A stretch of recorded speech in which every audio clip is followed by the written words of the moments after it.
Okay, it's Daryl again, and I'm going to have one more look at a vision for hydrogen in New Zealand, a green paper made by the New Zealand government in September 2019. So I've been looking through this thing a bit, but I was looking for a particular passage the other day, something regarding Japan and South Korea in the document. And so I just did a search. So I'm going to redo the same thing now and just go through my little voyage of discovery in this document.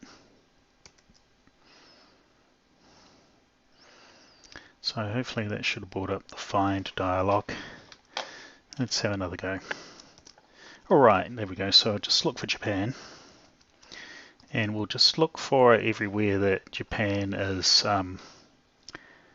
talked about. Okay, so green hydrogen is a tool that will help reduce global emissions, net zero carbon by 2050. And the highlighted part, pertinent point, is partnering with Japan to develop hydrogen technology. So this is a thing that the government's put in there. Then the next one is this one. Whoops. Let's go back. There we go. Just going to make the font a bit bigger. Let's try this. There we go.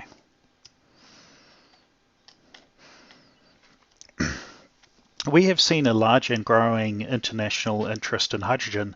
Countries are investing heavily in hydrogen research, development and demonstration projects, and in some cases national strategies.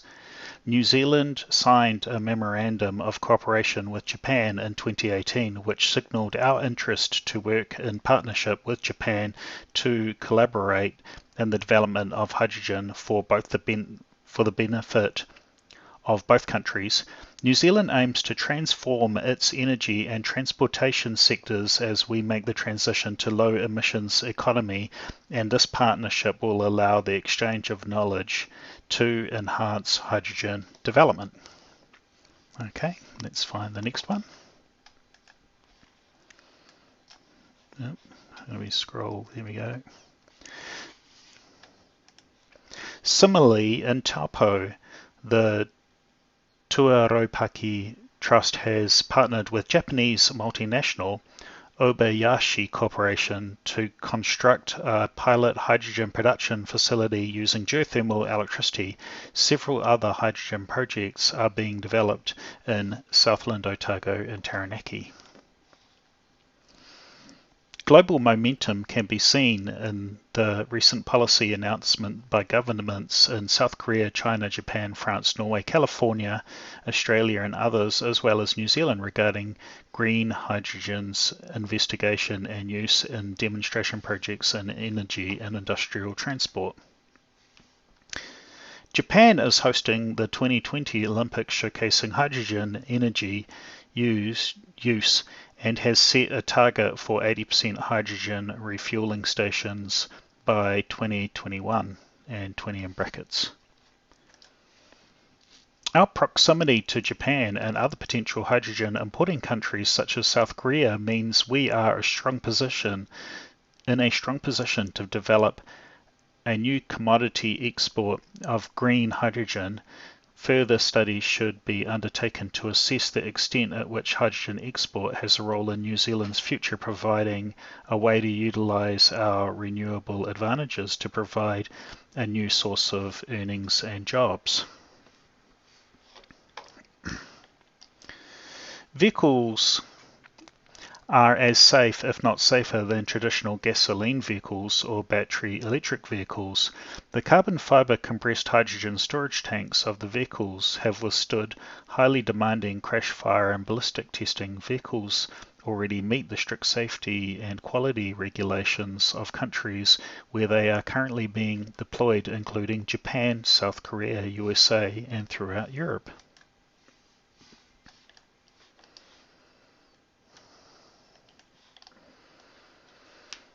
You see, current role, cars and vans, light-duty vehicles.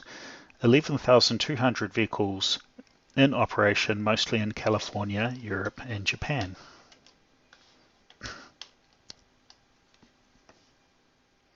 I'm just going to read this bit up here on rail. The World Energy Council 56 stated that hydrogen-powered locomotives could replace 20% of diesel locomotives globally by 2040, and hydrogen-based synthetic fuel could power a share of airplanes and freight ships. In all, the transport sector would consume 20 million fewer barrels of oil per day if hydrogen was deployed as a substitute. Just note that we use like 100 million barrels per day. Japan, that's in New Zealand, no, in the world. Japan, China and UK are developing hydrogen trains, and small commercial trials are underway, such as Alstom's trains, 2 trains operating in North Saxony. I think that Alstom is the company that developed or helped to develop the 300 kilometer per hour trains that they use in France and in Europe. The growing interest in hydrogen for rail is being driven by a number of factors, including rising cost of diesel fuel, lessening public acceptance of diesel-based transport, and the high cost of further electrification. New Zealand faces many factors of these issues and concerns with its geography and the unaffordability of electrifying rail. Just to note that we do have electric rail in New Zealand. Wellington's commuter network, Auckland's commuter network, and the main trunk railway between Palmerston North and Hamilton is all electric. Not sure if electric railway is used anywhere else. Just one other notable factor is that all of Wellington cities, or a great chunk of Wellington cities buses used to be electric, but the council decided that they don't want to waste money on maintaining what appears to be a rather international standard in overhead powered electric buses, which seems to be, as far as I know, you can take an electric bus almost all over Turkey. There's the same systems in use in San Francisco, and also I've seen the system in use in other European countries. So it's a pretty standardized thing, but somehow the New Zealand, the council in Wellington couldn't find any spare parts. What else?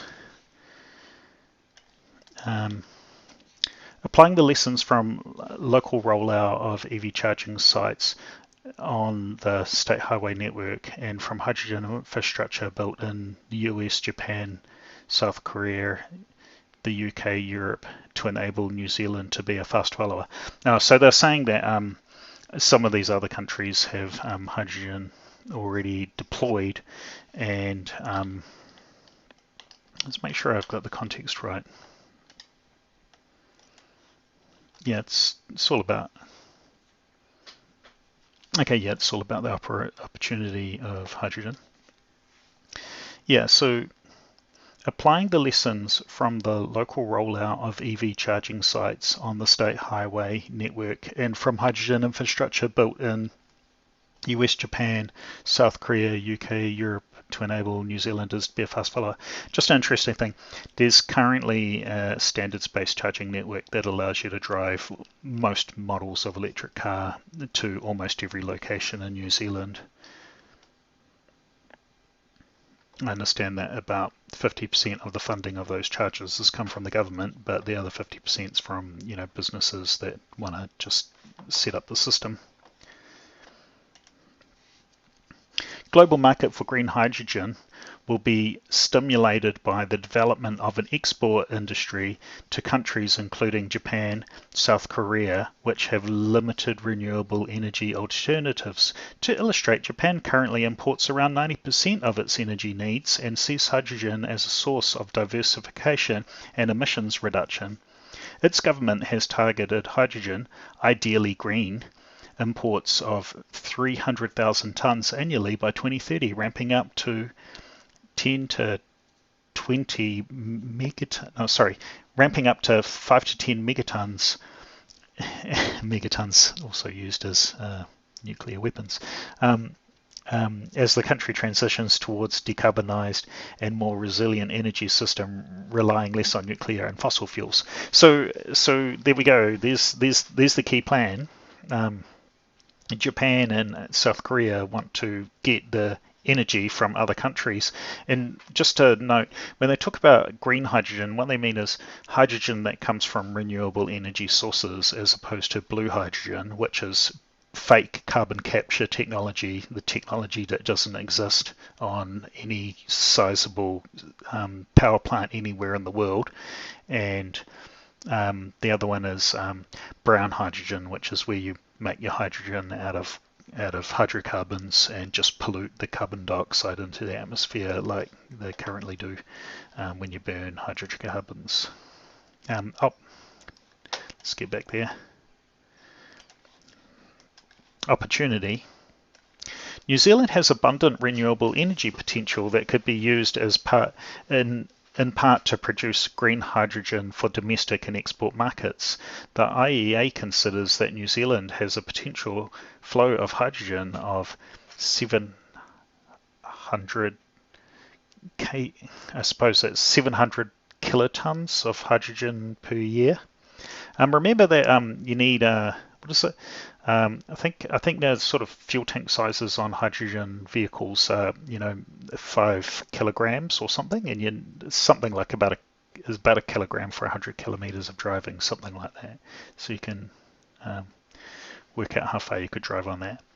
Japan's energy strategy calls for higher renewable imports, hydrogen, for example, hydrogen by 2030.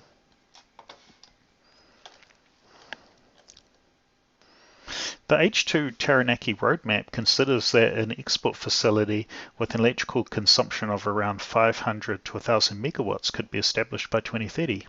500 megawatts is really huge. I think the largest wind farms in New Zealand are something like 160 megawatts. Quite reasonably large power stations in New Zealand. Well, actually, I saw a document a little bit earlier. Let's see if I can find that. Where I actually had a description of New Zealand's power network. Oh, here we go. Look, here's New Zealand's. So this is how many gigawatt hours are produced. But I thought we might have had a generation. Look at that. Okay, there we go. So that's the information we need. So there's some big. So Manapori is New Zealand's largest hydro dam, 800 megawatts, and Huntly is a gas and coal thermal station, which they're probably wanting to close down and replace with renewables with a bit of luck. That's almost 1 gigawatt. So these people have identified that Taranaki would take a gigawatt out of it, out of the power network, and convert it into hydrogen. So that's the same as more than our biggest hydro dam. On this basis, we are well placed to initially export green hydrogen to Japan following a memorandum of cooperation in October 2018, which signalled our interest in working in partnership with Japan to develop hydrogen technology. We are also interested in exporting green hydrogen to other countries such as South Korea. So it looks like a decision's already been made to set up and start exporting our electricity, and we haven't even got to 100% renewable yet, which is the thing that I think is a little bit suspect. Like, sure, 2030 is now, a decade away, but and so yeah, we could grow our renewable energy. There's lots of places where we could develop more wind power and more geothermal. I think we can double our geothermal pretty easily if we wanted to, and we can probably quadruple our wind power as well. As an energy importer, Japan is looking to establish resilient, secure source of energy and has set ambitious targets in its hydrogen roadmap around import, domestic production, and infrastructure. Hydrogen will be used to power the 2020 Olympic and Paralympic Games in Tokyo. In preparation for this, Australia has carried out the first proof of concept export of green hydrogen to Japan as part of the collaboration between Queensland University of Technology and the University of Tokyo. That is really suspect as well, because Australia doesn't have excess electricity. I thought like 80% of Australia's electricity came from coal. Further, New Zealand has the potential to offer Japan a secure source of green hydrogen that does not require CCS, carbon capture and storage, a technology which does not exist in any usable scale, produced in a stable political environment on a relatively fast, safe and established shipping route. So, oh yes, hang on, this is very, can we get back there?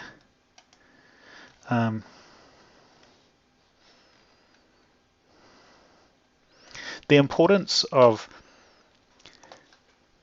political environment, relatively fast, safe and established shipping routes. That's a really important thing about hydrocarbon fuels. A lot of hydrocarbon fuels come from the Middle East and have to be transported through the Straits of Hormuz and around a lot of places that are difficult, have political difficulties or wars going on nearby, or countries that Western countries just don't get along with.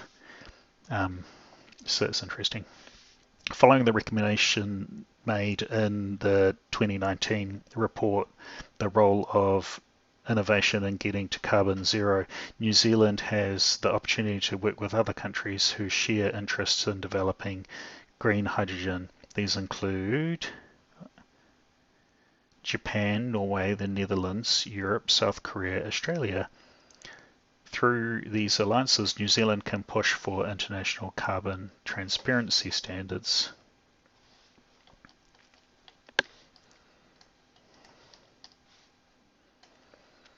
New Zealand should work with other countries which share interests in developing and receiving green hydrogen, include Japan, South Korea, Norway, Europe, and possibly Australia. We can agree standardization of the definition of green hydrogen. Through alliances, New Zealand can push for international carbon transparency standards for hydrogen. As well as being based on environmental principles, this approach can also serve New Zealand's economic interests by creating a global market for green hydrogen, which we are well positioned to manufacture. So all of the hydrogen stuff is just to get this export system up and running, as far as I can gather.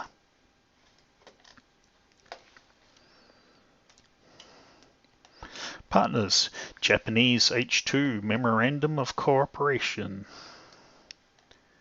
And oh yeah, this must be the references section. Australia successfully exports green hydrogen fuel to Japan. Here's the URL there. Queensland University of Technology, first green export to Japan. Japan Times hydrogen touted as clean energy. japantimes.co.japan. Oh yeah, there we go. So all the hydrogen stuff. Oh, here we go. Woods M. New Zealand signs hydrogen agreement with Japan. beehive.gov.nz news releases. So there we have Honourable Dr. Megan Woods has worked out how to sell New Zealand's cheap nighttime electricity off-peak electricity to Japan.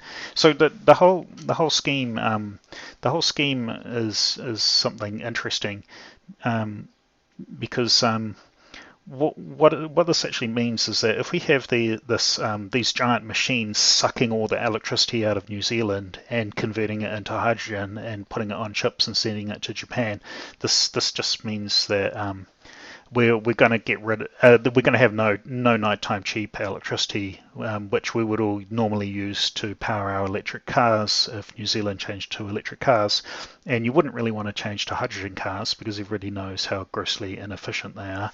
I mean, just in case you haven't seen any other video where I talk about it, if you just say EV efficiency versus hydrogen, you just do something like that.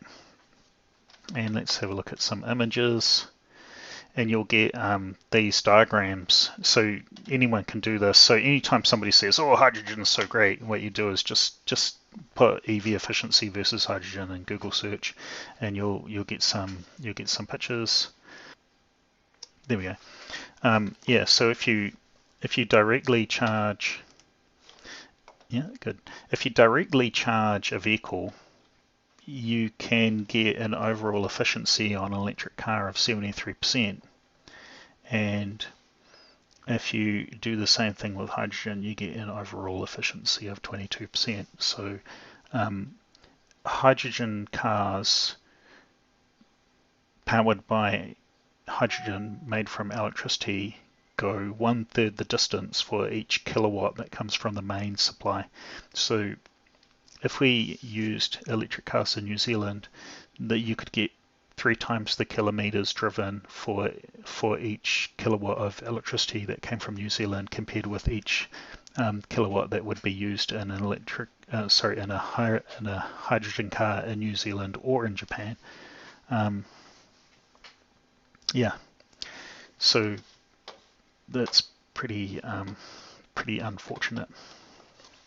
So what's that one? It's a similar thing. If you start with renewable AC electricity, 100 kilowatts, and you do AC to DC conversion, and then electrolysis, then compression, fuel cell, all that process, you end up with 23 kilowatts. If you do it through liquefied rather than compressed, you get 19 kilowatts. And if you just use that electricity in a battery powered car, you get 69 kilowatts efficiency. So 69% of the energy gets to where it needs to be. Go back to there, you can kind of see that it looks as if the whole process was set up to allow hydrogen to be produced from New Zealand's cheap electricity and exported to other countries, which will leave all New Zealanders with expensive electricity, and be subsidizing Japan's income in a way. I don't know. Come to your own conclusion. That's what I think would happen because of markets and stuff. Yeah, that'll do. Thanks. Thanks for watching. Please like, subscribe, comment, all that stuff. Ask me questions in the comments, or have a look through the document yourself and see if you come to a different conclusion. If you just Google search a vision for hydrogen in New Zealand, you should be able to find the green paper.